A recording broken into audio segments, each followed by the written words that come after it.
with regard to this policy. I am a fan of other things they're doing though, like RemoteFX and Windows 8. That's kind of badass. So congratulations, Microsoft. You made that awesome. Too bad we can't license it to use it. But so I'm ready to move on. I want to give credit to Landon Fraley, who's the guy that made the comment about the acquisition. He actually suggested even calling it going to Microsoft and calling it Xbox Online. So, but just in case Landon Fraley's watching. I got that idea from you. I was going through. There's so many more complicated things. The comments in this article are so great. Talking about how good the go-to-my-PC reasoning is only appropriate if I'm the primary user of the device I'm remotely connecting to, and if I'm not the primary user, I have to have the identical version of the edition that I'm accessing on my current device, and it's just so messed up. And honest to God, Microsoft owes us an explanation here about how this works and about how OnLive can do something that other people are out there trying to build business models around, struggling with trying to do, and how they can treat two different companies. And when you say they owe us, it might be legitimate. That's fine, but I want to know why. And I think they owe us as the community. Yeah. I mean, not us as pundits us three assholes. Or two assholes and Jack. Tell all of them and forget about us. That's fine. We'll pick it up from somebody somewhere else. But, but yeah, I want the community as a whole to know this, because it's not. I mean, if they're clearly not playing by the same rules that everybody else is. Yes, OnLive is that is a true statement. OnLive is clearly not playing by the same rules. Can I use actual F-bombs in titles of articles? Like maybe I just always do F you Microsoft. Something shady's going on with OnLive. Microsoft knows the story. F them for not telling us. What's my next turn in the article rotation? Want it? Let me check my calendar here. You want tomorrow? Yeah. Wait. Do I have anything for tomorrow? Let me see. Editorial. I've got tomorrow for BrianMadden.com. You're on we actually have CIT tomorrow. Oh, I told. Yeah, I'm looking at my spreadsheet. Oh, I got Thursday. I'm a CIT tomorrow. Yeah, CIT is our little code for consumerized IT. Right. Okay. Look. Moving on. Now, speaking of Microsoft, though, I feel like what Microsoft did for RemoteFX and Windows 8 is kind of badass. So I want to talk about that for a little bit. Gabe, did you actually read this article that I wrote? I'm actually looking for Don't it right read it. now. Well, I'll tell you right now. So it doesn't matter. No, that's fine. Look. So first of all, this article I wrote is based on Microsoft's Build conference, which was from like October or something like that. It was a long time ago. And I finally got around to watching it. So this is Build. I read this one. Okay. Yeah. Go on. So basically, I want to look at what Microsoft are doing for RDP and for RemoteFX in Windows 8. And the gist of it is that so all the stuff is based on the stuff from Build. But first of all, it's clear that I think that RemoteFX, so it seems like they're calling everything RemoteFX now. So they don't have to, it's like RemoteFX is essentially the new name for RDP, almost like HDX replaced. You don't have to watch, you can listen. And so it's I feel like the name RDP is kind of going away, and they're calling everything RemoteFX. But they're adding some cool capabilities. So one thing they're adding is adaptive graphics. And the adaptive graphics are doing twofold. Like we talked about this different types of compression and like lossy compression and build to lossless and everything. They're actually going to divide the screen into different areas and do different kinds of compression based on what they see. Which I think like HDX does this now. So if they identify a text region, they're not going to build to lossless text. They're going to use a special codec that's good for encoding text. Oh, what do you know? Because lossless compression on text sucks. Yeah. And then if they recognize more graphical regions of the screen, they can do a build to lossless or lossy compression with like a high quality lossy where you can't even tell. Motion, that kind of a thing. Yeah. And motions is different. So motion's interesting because so for motion, they've always had the redirection of like direct show and like direct, Win Foundation video. They've always been able to do like actual multimedia redirection, just render that on the client. Right. But if they detect motion, they will actually use an H.264 video codec and encode that section of screen. But this is not doing that's any motion. That's not. That's moving a window around. That's exactly how Oracle works that I'm writing about for tomorrow. Oh, interesting. Any motion on the screen, they call it, I forget, a randomly changing area or something like that. They any mass motion on the screen, they actually convert that to motion JPEG and send it down to the client, and the client has a motion JPEG decoder on it. Oh, interesting. And then so with RemoteFX, that's cool because this is happening like at the screen buffer level, the screen image level. So that fast motion. It doesn't matter if it's like a slideshow flipping through JPEGs really fast. It doesn't matter if it's a flash image, an animated GIF, any kind of media that they can't encode on that they can't redirect on their own. They'll actually send an H.264 stream down, and then they can break up. I've got a picture in the article of all these little sections. They can break up a screen into as many little sections as they need, and these sections are dynamically changing.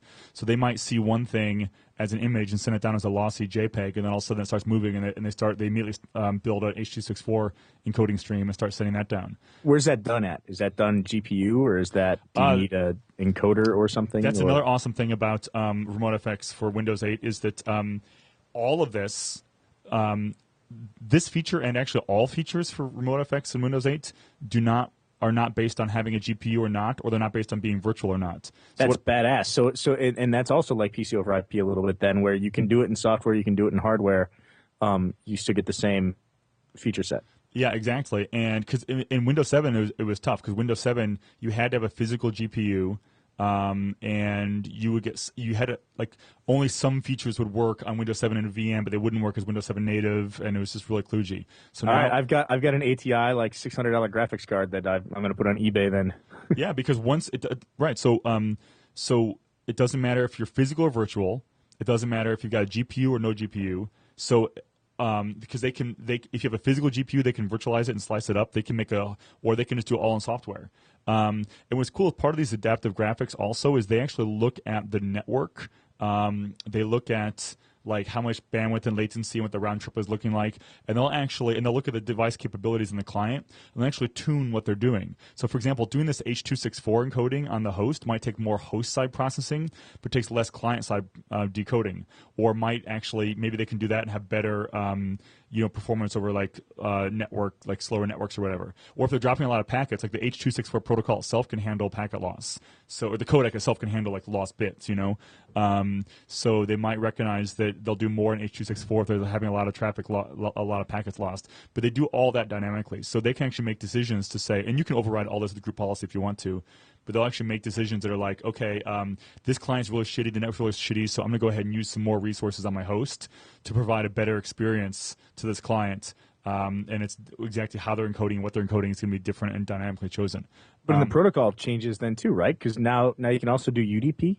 Yeah, and then that's part, right. So and that's part of this too. And they use UDP like the same way that Citrix uses UDP. So before RDP and RemoteFX was TCP only, and now TCP is still like the default, and it'll fall back to TCP. But what they don't do this with every virtual channel, but with some virtual channels, if they can establish a UDP connection, which they can also do through the Remote TS Gateway or Remote Desktop Gateway. So if they can establish UDP down to the client, then they'll send certain things like the H.264 and the video streaming and the audio and stuff like that. They'll do that via UDP. But it's not like UDP is replacing TCP. They always have a TCP connection. They'll open a side channel on UDP if they can. But if they can't open that side channel on UDP, it's no problem. They'll continue to do it all on TCP. So I wonder now, I'm curious to hear what Teradici and VMware say about that, just from because it sounds to me like you can maybe get the best of both worlds then. You can. Now, I guess you still screw up the UDP stuff if you run it through a VPN and encapsulate it. You still lose that benefit. But, right, but what they're doing, it's like the same way that Ericom does it, where they're not trying to. They're actually trying to make the UDP connection all the way through, and if it fails, it falls back to TCP. With VMware, with PC over IP, there's no fallback. Well, I guess you can fall back to RDP, but that's like falling all the way back. And so here, it's the one connection. It's not like you have to disconnect and then try and reconnect with a different client or whatever. So that's kind of cool. But then they got WAN support now too, right? Like that, the WAN support thing is, I mean, all of this stuff is amazing, but it doesn't really mean a whole lot to me unless I can also use it over the WAN. Because if RemoteFX is going to become the default protocol, I need to be able to use that. Yeah, and again, it's like RemoteFX, it's like they're sort of renaming, all these are sort of capabilities of RDP, and everything that got better got a RemoteFX stamp. So, because remember, RemoteFX was never a new protocol to begin with. It was just additional capabilities for RDP. It was like codec or whatever, right? Yeah, and some virtual channels, and so it.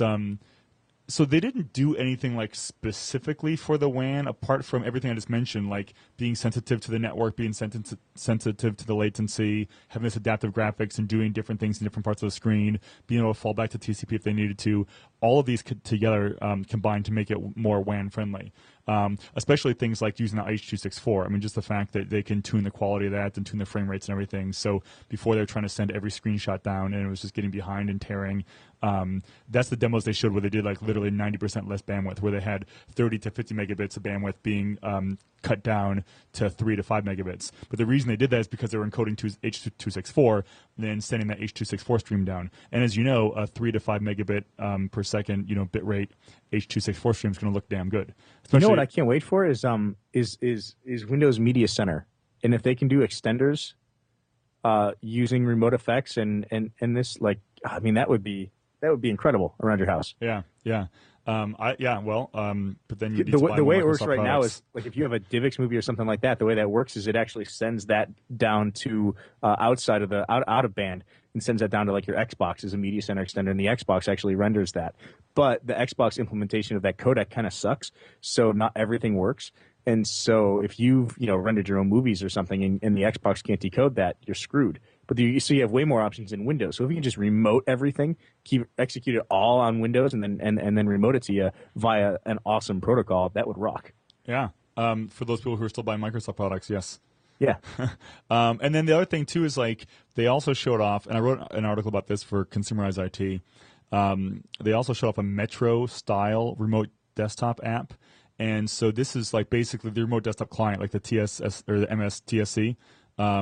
There now is a remote. There's now a Metro version. So it's basically like now there's two versions of the Microsoft RDP client software, like the old style version for laptops and the Metro version for touch. But ironically, of course, I mean, if you might have your awesome Metro client, but you're still connecting back to an old school desktop. So yeah, like the actual launcher to launch my connection is all awesome and multi-touch Metro-y, but then I connect back to a dumb boring desktop behind it. But what they did mention though is the features are the same for both the Metro client and the traditional client. All these features, all the additions, all the capabilities, the code beneath them is identical, including multi-touch support. So now they are doing full multi-touch remoting. And this is like real multi-touch, so not only just multiple points of touch, but also pressure. So that they. You mean the code is identical? I mean the code, like the actual like the capability. So when they write it, they like compiled it for Metro and compiled it for not Metro. And I'm sure like they wrote like obviously they had to like write the different UI, but like the actual like all the DLLs, like all that kind of stuff. So I'm just curious about how like the ARM implementation. Of I'm not Windows talking about and ARM tablets and things like that, but yeah. So if you're just talking about, you mentioned tablet clients. Right, but that's like they have x86. I'm talking about Metro, so like they have not specifically mentioned ARM as a client, but I would imagine that if they're making a Metro x86 client, they make a Metro ARM client, and they can still write the same stuff and just I mean they might have to do some work, but the point is everything that they implemented, the features are exactly identical across both.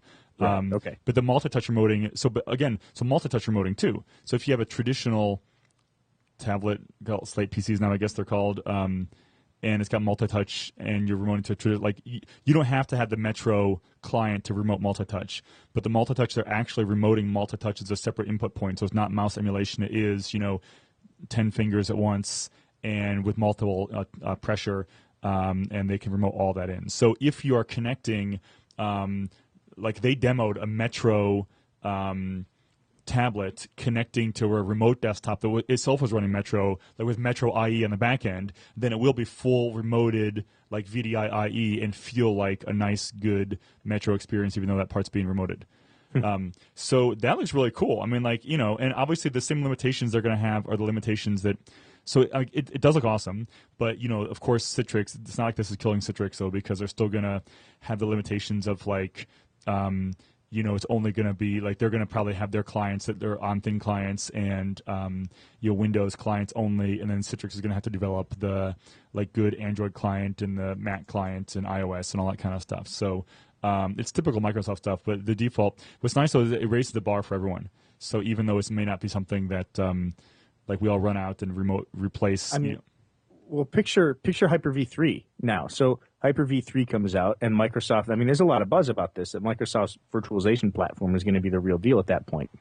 What the old saying is that Microsoft's V3 products are usually spot on. And so I like when they keep on adding one to that, like every few years. Yeah, right. It used to be like the .1 release, and then it was and then it was like the 2.0 releases, and then it was the 3.0. Now 7. Yeah. Well, seriously, right, with Windows? Yeah. So XP was great until we realized that What it was version of Office are we on now? 12, I think.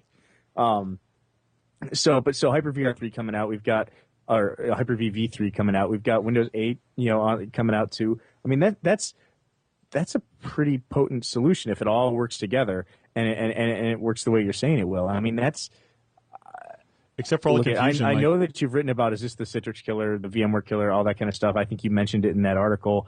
It's I didn't say Citrix killer. Did you? Well, you said the Bear Paw was a Citrix killer. Yeah, but that was in 2004. Right? Yeah, but didn't you? You said something to that effect this time around. I said, think, look too. out Citrix, HGX, and VMware PCRP, RDP, and RemoteFX in Windows 8 is awesome. RemoteFX on Windows 8 looks awesome. Are Citrix and VMware dead? Did I write that? Yes, you did. Where? Wait. In the summary. Oh, I'll be damned. Well, I only ruffled one person's feathers for that, and Citrix, so it's fine. But I mean, it seems like we've got. I guess we skipped a year, right? Nobody asked that with Windows 2008, because that was Vista Server, right? But we asked it with 2003 R2 or 2003, and now we're asking it with Windows 8 and Server whatever it's going to be, and I mean, if it ever had a chance, now it does. I still think these guys are still going to be around. I don't think anybody's dead, but wow, way to go, Microsoft. Now we can all focus on other things. And with that, I got 1 o'clock. I need to head out, so it's 55. It's 5 minutes after our hour. So I say we wrap this thing up. There's a lot of great stuff that we did not talk about, which means we've got plenty to talk about next week. Yeah. Which I love this new time. I see only like 5 people showed up instead of 40. So I don't know. Did we? But when did that article go live too? Was it? That was this morning. Should we do it yesterday? Time? So yeah. So people may have been like 6. No, it was last night. Was it last night or this morning? I don't know. It doesn't matter. This is the new time. So tell your friends. So deal with it. And hopefully you'll join us next week. Hopefully Jack gets to talk next time. Actually, I think I'm on a plane next time. Okay, Jack gets to talk a lot. Okay, yeah, I'll have a lot to talk about. We're thinking about doing one. Jack and I were talking yesterday about doing a consumerization show, a little half-hour one maybe, or something. So I don't know if we'll start that this week or next or whatever, but it's something we're thinking about doing at least. So you should keep your do eyes peeled there too. Yeah. Oh yeah, you don't have to do it. Oh yeah, I vote for that. Great. All right, thanks for listening for the 3 people that did, and we'll see you all next week. Bye-bye.